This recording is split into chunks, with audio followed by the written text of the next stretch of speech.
Y vamos a estar leyendo un texto precioso, que es el texto de Lucas, capítulo 1, versos del 26 al 38. Leemos en el nombre del Padre, del Hijo y del Espíritu Santo la palabra del Señor, y dice así. Al sexto mes, el ángel Gabriel fue enviado por Dios a una ciudad de Galilea llamada Nazaret, a una virgen desposada con un varón que se llamaba José, de la casa de David. Y el nombre de la virgen era María. Y entrando el ángel en donde ella estaba, dijo: Salve, muy favorecida, el Señor es contigo, bendita tú entre las mujeres. Mas ella, cuando lo vio, se turbó por sus palabras y pensaba: ¿qué salutación sería esta? Entonces el ángel le dijo: María, no temas, porque has hallado gracia delante de Dios. Y ahora concebirás en tu vientre y darás a luz un hijo, y llamarás su nombre Jesús. Este será grande y será llamado Hijo del Altísimo. Y el Señor Dios le dará el trono de David su padre, y reinará sobre la casa de Jacob para siempre, y su reino no tendrá fin. Entonces María dijo al ángel: ¿cómo será esto? Pues no conozco varón. Respondiendo el ángel le dijo: el Espíritu Santo vendrá sobre ti, y el poder del Altísimo te cubrirá con su sombra. Por lo cual también el santo ser que nacerá será llamado Hijo de Dios. Y he aquí, tu parienta Elizabeth, ella también ha concebido hijo en su vejez, y este es el sexto mes para ella, la que llamaban estéril, porque nada hay imposible para Dios. Entonces María dijo: he aquí la sierva del Señor, hágase conmigo conforme a tu palabra. Y el ángel se fue de su presencia. En aquellos días, levantándose María, fue deprisa a la montaña, a una ciudad de Judá, y entró en casa de Zacarías y saludó a Elizabeth. Y aconteció que cuando oyó Elizabeth la salutación de María, la criatura saltó en su vientre, y Elizabeth fue llena del Espíritu Santo. Y exclamó a gran voz y dijo: bendita tú entre las mujeres, y bendito el fruto de tu vientre. ¿Por qué se me concede esto a mí, que la madre de mi Señor venga a mí? Porque tan pronto como llegó la voz de tu salutación a mis oídos, la criatura saltó de alegría en mi vientre. Bienaventurada la que creyó, porque se cumplirá lo que le fue dicho de parte del Señor. Esto es palabra de Dios. Vamos a orar. Hermanos, si usted quiere leer el relato de la Navidad, definitivamente tiene que ir al Evangelio según San Lucas. Solamente hay dos evangelios que hablan explícitamente de lo que sucedió en la primera Navidad. Es el Evangelio de Lucas, aquel que te recrea no solo el momento del nacimiento en el capítulo 2, sino lo que antecede a este nacimiento, especialmente narrando dos historias paralelas. Una es la de Elizabeth y Zacarías, y la otra es la de María en este primer capítulo. Y estas dos historias se entretejen porque Zacarías realmente recibe también la visita de un ángel. Pero Zacarías, cuando el ángel le da la profecía de que van a tener hijos, le pone peros al Señor. Y le dice: pero mira la edad que ya tenemos. como diciéndole al Señor, ¿tú no te das cuenta que ya el tiempo pasó? Zacarías y Elizabeth habían pasado toda su vida pidiéndole a Dios que realmente ellos pudieran tener descendencia. Sin embargo, en el momento en que Dios les visita, Zacarías tiene duda y por eso es que Dios le pone mudo por todo ese tiempo hasta el nacimiento de su hijo Juan el Bautista. Y cuando aquí comienza el texto y dice en el 6º mes, se refiere específicamente al 6º mes de embarazo de Elizabeth, esperando la llegada de Juan el Bautista. Y en este caso viene la historia donde nos están presentando a esta joven, a María, una joven que está desposada, es decir, es novia de José, pero que recibe la visita del ángel para que sea la persona que Dios escoge para ser la madre del Salvador. Y miren, hermanos, la primera idea que les quiero dejar.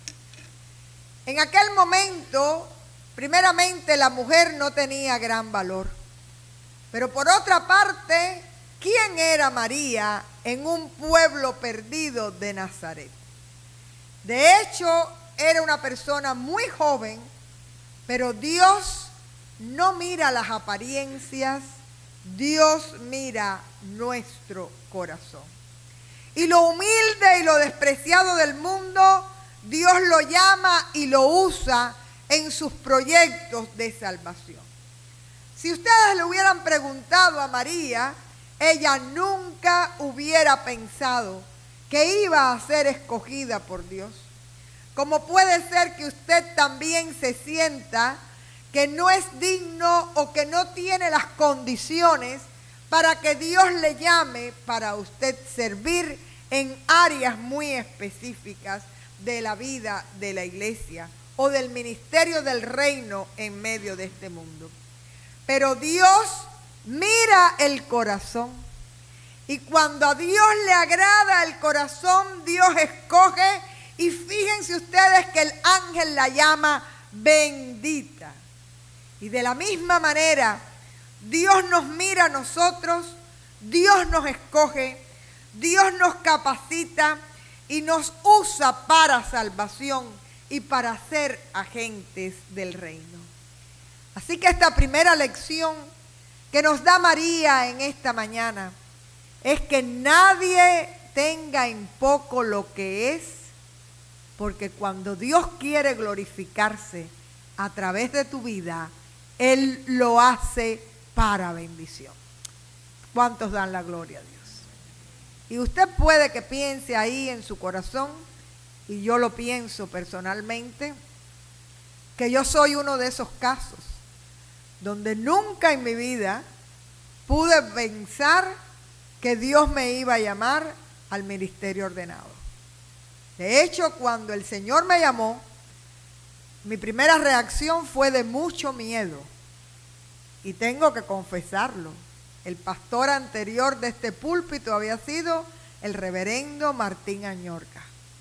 Y yo dije, ¿cómo voy a pararme donde estuvo el reverendo Añorga? Pero cuando el Señor te llama, el Señor te capacita, el Señor te ministra y Él hace la obra por nosotros. Realmente, siempre que hago este testimonio, tengo que mencionar a un amigo, Nelson Dávila, él todavía está en Cuba, quien me mandó una carta y me dijo, cada pastor tiene su ministerio. El de Añorga es el ministerio de la palabra, pero tú eres maestra por excelencia. Y lo que Dios te está llamando es a enseñar la palabra. Y a partir de ese testimonio o lo que él veía en mí, fue que Dios me fue ayudando a entrar en este mundo. Y no solo a entrar en este mundo, sino a cumplir desde el año 2007, hermanos. Estamos en esta iglesia para la gloria de Dios ministrando. Así que nadie piense que Dios no le mira. Nadie piense que no es capaz. Nadie piense por nada del mundo que usted no está en los planes de Dios. Dios contempla cada una de nuestras vidas y allí donde estamos y según lo que somos, el Señor se glorifica a través de cada uno de sus hijos. Y usted dele la gloria a Dios porque está incluido en ese plan, para la gloria del Señor y para expandir su reino en esta tierra. El segundo detalle que me gustaría reflexionar es que cuando María ve al ángel se turba. Y fíjense si se turba que en realidad el ángel decide decirle no tengas miedo, porque se dio cuenta que lo que había en su corazón era temor ante la voz del ángel y el proyecto extraordinario que Dios estaba presentándole a su vida. Dice el verso 30, no temas porque has hallado gracia delante de los ojos de Dios. Quiere decir, Dios le presenta el plan a través del ángel y María le cree. Solo pregunta, ¿cómo será esto? Pues no conozco varón. Y si ustedes se dan cuenta, hay una diferencia entre la pregunta de Zacarías y la pregunta de María. María ya está declarando que eso será hecho y se cumplirá en ella. ¿Cómo será eso? Quiere decir, ya yo estoy aquí para ti, Señor. Lo que no entiendo, ¿cómo vas a poder hacerlo? Y esta es la diferencia que marca el llamado de María con el Zacarías. María desde el primer momento cree y de alguna forma se pone en disposición de lo que el Señor quiere hacer con ella. Esa es la frase célebre, hágase en mí conforme a tu palabra. Hágase en mí conforme a lo que tú quieres. Yo no sé cómo lo vas a hacer, Señor, pero yo estoy aquí para ti. Y es una actitud que muchas veces nosotros queremos saber todo lo que va a suceder, cómo Dios lo va a hacer, cómo Dios tiene que responder. Sin embargo, el Señor nos sorprende y ahí viene una frase extraordinaria que tiene este pasaje. Dios, a través del ángel, le cuenta a María lo que está sucediendo con Elizabeth. Elizabeth, aquella que es estéril, ya tiene 6 meses porque no hay nada imposible para Dios. Y hermanos, cuando nosotros leemos este texto, también nos damos cuenta que muchas veces nosotros le presentamos a Dios imposibles, pero que Dios sabe cuál es el propósito que tiene con cada una de nuestras vidas. Y para Él, como dice el texto, no hay nada imposible delante del Señor. Y entonces viene un momento extraordinario de esta narración. Fíjense que el ángel comienza diciéndole a María que no se turbe, que no tenga miedo.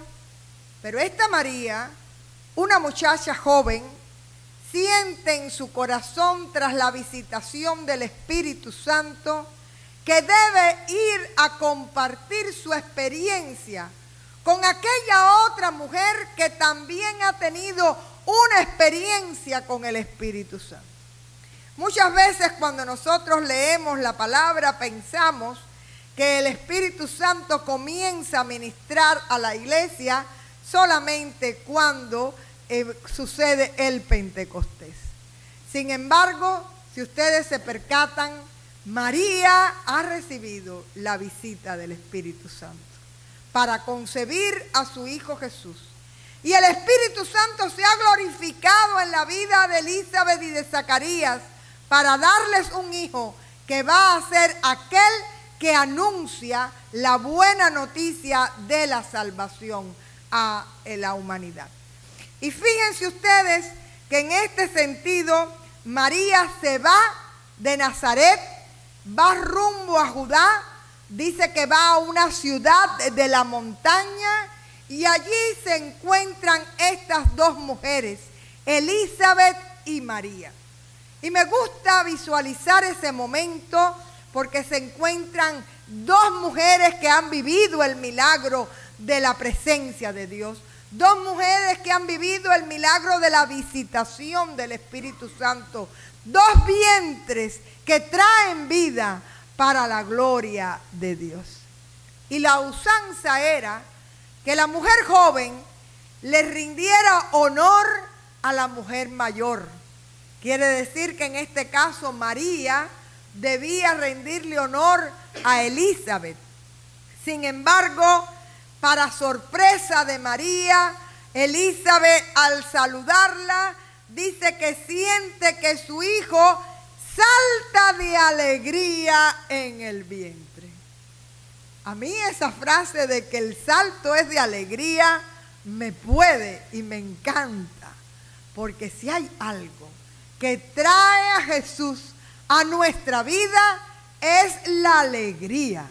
Y dice que el bebé en el vientre de Elizabeth salta de alegría ante la presencia de María con su hijo en el vientre, y Elizabeth le da palabra profética: por bendita tú entre las mujeres y bendito el fruto de tu vientre. Así que, hermanos, este momento especial entre María y Elizabeth, vemos que transforma el corazón de María. Una María que ha venido todo el camino preguntándose, llena de dudas. Una María que tiene que rendirle cuentas a José, a su familia, a la gente del barrio. Y cuando llega María, allí con aquella carga pesada que traía, Elizabeth le dice: bendita eres tú, y mi hijo ha saltado de alegría ante mi Salvador.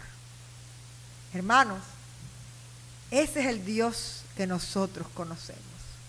El Dios que transforma el lamento en danza, la preocupación, la angustia, la carga en alegría y en alabanza. Y por eso es que este pasaje termina después de la palabra profética de Elizabeth con una María que canta el Magnificat, alabando y glorificando a Dios, porque de su pequeñez se ha glorificado para que toda la humanidad reciba salvación. Es precioso estas narraciones que anteceden a la Navidad. Yo les invito a que ustedes en estos días lean estos primeros capítulos de Lucas y se gocen en cada uno de los detalles. Pero en esta mañana quiero dejarles al menos dos ideas. La primera es: Dios te mira ahí en tu pequeñez. Dios te conoce, Dios te llama, Dios te capacita, Dios ministra tu vida y se glorifica a través de ti. Y usted dirá: Señor, pero si mi vida en este momento es un círculo. Pero ahí donde tú estás, el Señor tiene propósito contigo. Ahí con la gente que tú ministras y que te llegan, el Señor te usa. Y no importa nuestra pequeñez, el Señor se glorifica a través de aquellos que le dicen: heme aquí, yo soy siervo tuyo, Señor, úsame a mí, como dijo María. La otra idea que me gustaría presentarles es que en estos tiempos Pocas veces yo he recibido tantos mensajes de personas que están siendo arrastradas por la preocupación, por los problemas, por la angustia, por las pruebas. Hermanos, somos nosotros los que tenemos que no levantar la mirada del pesebre de aquel que vino para traernos su paz, su esperanza y su gozo. Y este mundo es ladrón de gozo, ¿usted lo sabía?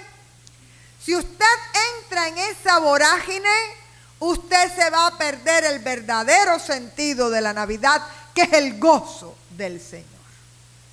Por eso la invitación que yo les hago es, no solo reciban el gozo, sino guárdenlo y perseveren en el gozo que les da el Señor. Y dice la palabra que el gozo del Señor es nuestra fortaleza. Me gusta que usted lo vea como una coraza. Vienen los dardos, pero el gozo del Señor es mi fortaleza, es mi escudo, es mi protección, porque yo no me gozo por lo que está sucediendo, yo no me gozo por las circunstancias, yo me gozo por la presencia de un Cristo vivo y glorificado en mi vida y para los míos. Amén. Así que ese es el sentido del gozo del Señor. Y cuando salgamos aquí, había un coro muy antiguo que decía: vamos a henchir el mundo de alegría. Que la gente que te toque, que la gente que trate contigo pueda recibir esa alegría, ese gozo que vino a traer el niño de Belén. Y como la criatura de Elizabeth saltó en el vientre de alegría, que también el mundo pueda saltar de alegría ante la presencia del Cristo Redentor que nació en Belén. Por último, dejarles esta frase, y usted sabe cómo aplicarla en su vida, porque para Dios no hay nada imposible. Si no fue imposible que Elizabeth en su vejez concibiera, si no fue imposible que María, sin conocer varón, tuviera el fruto del Espíritu Santo en su vientre, nada hay imposible para el Señor. Y usted reciba esa palabra como promesa también. Los propósitos del Señor son perfectos. Él nos conoce, Él nos ama, y en su poder, en su amor y en su sabiduría esperamos de Él lo mejor. Vamos a orar y vayan al mundo con el gozo y la alegría del niño de Belén.